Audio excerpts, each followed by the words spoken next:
Premièrement, il faut que les professionnels de santé s'investissent et considèrent que la vaccination contre la grippe est un acte majeur pour prévenir les complications chez les sujets fragiles.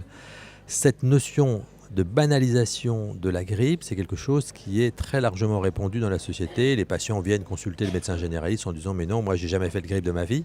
Donc on leur dit: bah, justement, si vous la faites maintenant alors que vous êtes plus fragile qu'il y a quelques années, vous risquez gros. Les patients sont surpris. Donc il faut déjà leur dire que le risque n'est pas négligeable. Et deuxièmement, il faut essayer de révéler leurs craintes. Pourquoi ils ne veulent pas se faire vacciner? Essayer de comprendre pour trouver l'argument qui va permettre de dépasser ces craintes. Comme vous l'imaginez, cette technique de révélation des croyances est consommatrice de temps. Dans un environnement où le médecin est débordé et a en moyenne 15 minutes pour soigner son patient, difficile à gérer.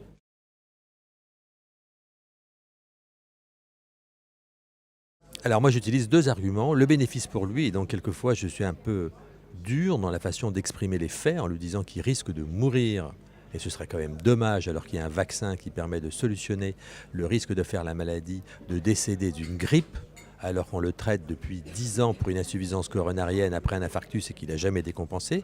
Et deuxièmement, je joue sur la fibre collective ou altruiste, qui n'est peut-être pas ce qu'il y a de mieux partagé, mais qui pour un certain nombre de patients est bénéfique ou est utile. C'est-à-dire que je lui dis qu'en même temps qu'il se rend service à lui-même, il rend service aux autres, puisqu'il va prévenir la circulation du virus dans la population. Et en particulier, il va avoir une action bénéfique pour les gens qui sont encore plus fragiles que lui.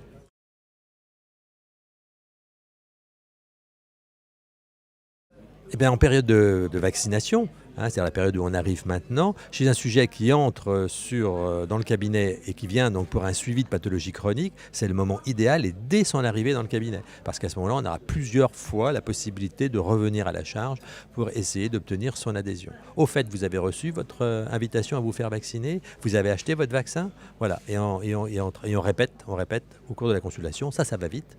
Souvent, le patient soit il n'est pas venu avec son vaccin. Celui qui vient avec son vaccin, généralement, on est sûr il va se laisser vacciner, mais l'autre va revenir et à ce moment-là, c'est nous qui le convoquons. On ne lui dit pas: vous reprenez rendez-vous, on vous dit: ok, je vous revenez demain à telle heure et je vous vaccine. Ou on se débrouille pour que ce soit l'infirmière.